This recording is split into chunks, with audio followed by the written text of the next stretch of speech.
आज के इस वीडियो में आप इतिहास से जुड़ी 9 ऐसी अजीबोगरीब बातों के बारे में जानोगे जिनके बारे में आपने पहले कभी नहीं सुना होगा। तो इस वीडियो को आखिर तक ज़रूर देखना। अगर कोई इंसान मौत को एक बार भी मात दे दे तो वह खुद को खुशनसीब मानता है। लेकिन क्या आप जानते हैं कि वॉयलेट जेसप नाम की इस महिला ने एक बार नहीं बल्कि 3 बार मौत को चकमा दिया। दरअसल वॉयलेट 3 ऐसे जहाज़ों पर नर्स थी जो बड़े हादसों का शिकार हुए और डूब गए, जिनमें से एक टाइटैनिक भी था।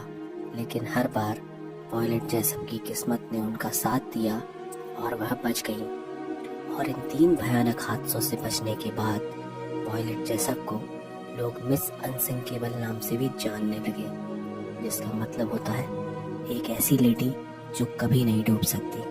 औद्योगिक क्रांति के बाद लोगों को सुबह उठकर काम पे जाना होता था और उस समय अलार्म घड़ियां बेहद महंगी हुआ करती थी और उस समय के लोगों के पास इतना पैसा नहीं होता था कि वह अलार्म घड़ी को अफोर्ड कर सकें। इसलिए उस समय लोगों को जगाने का काम नौकर सपर्स किया करते थे।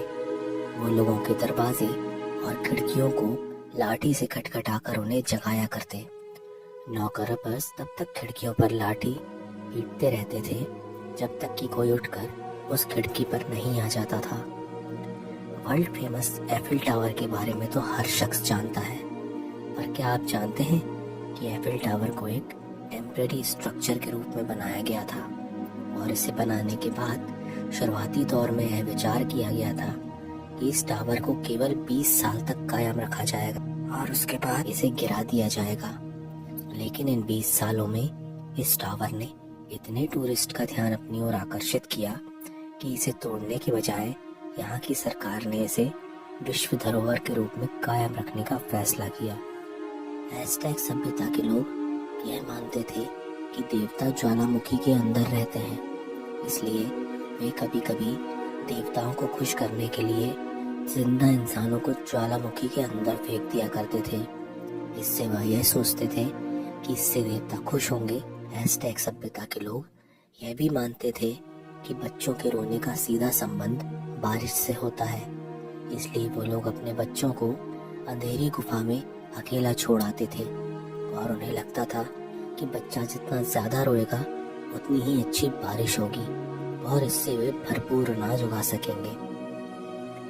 एंशिएंट ग्रीस के लोग यह मानते थे कि झूठ बोलने पर हमारे दांतों में दर्द होता है। सन 1888 में लंदन के व्हाइट चैपल नाम के शहर में एक के बाद एक 5 महिलाओं का कत्ल कर दिया जाता है और इन 5 कत्ल का पैटर्न बिल्कुल सेम था। 5 महिलाओं की गला काटकर हत्या कर दी गई थी। पुलिस इन हत्याओं को करने वाले कातिल को ढूंढने की बहुत कोशिश करती है, लेकिन वो लोग नाकाम रहते हैं। फिर अचानक एक लेटर पुलिस के हाथ लगता है जिसमें लिखा हुआ होता है कि उन 5 महिलाओं का कातिल मैं हूँ और उस लेटर में उस व्यक्ति ने अपना नाम जैक द रिपर बताया। लेकिन तहकीकात के बाद पुलिस को यह समझ आता है कि यह लेटर एक फेक लेटर था। लेकिन अब तक लंदन की हर स्ट्रीट में जैक द रिपर यह नाम बिजली की तरह फैल चुका था और इसके बाद तमाम कोशिशों के बाद पुलिस आज तक इस कातिल को पकड़ने में नाकामयाब रही। तैमूर लंग इतिहास के क्रूरतम शासकों में से एक था और वह खुद को चंगेज खान का उत्तराधिकारी मानता था। 20 जून 1941 को रूस के आर्कियोलॉजिस्ट ने उज्बेकिस्तान में तैमूर लंग की कब्र को बाहर निकालने का अजीब फैसला किया और इस कब्र पर लिखा हुआ था कि जो भी मेरी इस कब्र को खोदेगा वह मुझसे भी भयानक और प्रलयकारी विध्वंसक को जन्म देगा। लेकिन वह आर्कियोलॉजिस्ट तैमूर लंग की कब्र पर लिखे इस श्राप को अनदेखा कर देते हैं और इसके बाद जो घटना घटी वह सचमुच हैरान कर देने वाली थी। कब्र को खोदने के कुछ ही दिन बाद 22 जून 1941 को दुनिया का सबसे क्रूर तानाशाह एडोल्फ हिटलर रूस पर हमला कर देता है, जो इतिहास का सबसे बड़ा मिलिट्री ऑपरेशन था, जिसमें 20 लाख सैनिक रूस पर कब्जा करने के इरादे से मैदान में उतरे थे। किसी ने उस वक्त ऐसा नहीं सोचा था कि तैमूर लंग की कब्र पर लिखे उस श्राप का असर कुछ इस तरह से होगा जिसमें लाखों जाने जाएंगी। अब्राहम लिंकन और जॉन एफ कैनेडी दोनों ही अमेरिका के राष्ट्रपति रहे, लेकिन उन दोनों के बीच की कुछ सिमिलैरिटीज हैरान कर देने वाली हैं। जहां अब्राहम लिंकन 1860 में अमेरिका के राष्ट्रपति चुने गए, वहीं कैनेडी इसके ठीक 100 साल बाद 1960 में। दोनों राष्ट्रपतियों की हत्या उनके सिर में गोली मारकर की गई। दोनों राष्ट्रपतियों की हत्या के वक्त उन दोनों की पत्नियां उनके साथ मौजूद थीं और दोनों की हत्या का दिन शुक्रवार था। लिंकन की हत्या करने वाले शख्स जॉन विल्कीस बूथ का जन्म 1839 को हुआ था, जबकि कैनेडी के हत्यारे ओसवाल्ड का जन्म उसके ठीक 100 साल बाद 1939 को हुआ था।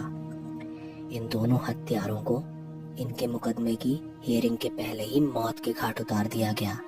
मार्टिन लैडलो नाम का यह शख्स अपने सिर को 180 डिग्री तक घुमाने में सक्षम था। इसे लोग ह्यूमन आउल के नाम से भी जानते थे। एक सामान्य व्यक्ति के लिए अपने सिर को 90 डिग्री के एंगल से ज़्यादा घुमाना इम्पॉसिबल है, लेकिन यह शख्स अपनी इस अजीब काबिलियत के लिए विश्व भर में प्रसिद्ध हुआ, जो एक नाटक अभिनय में काम करता था। तो आज के वीडियो में बस इतना ही। अगर आपको ये वीडियो पसंद आया तो इसे लाइक और शेयर कीजिएगा।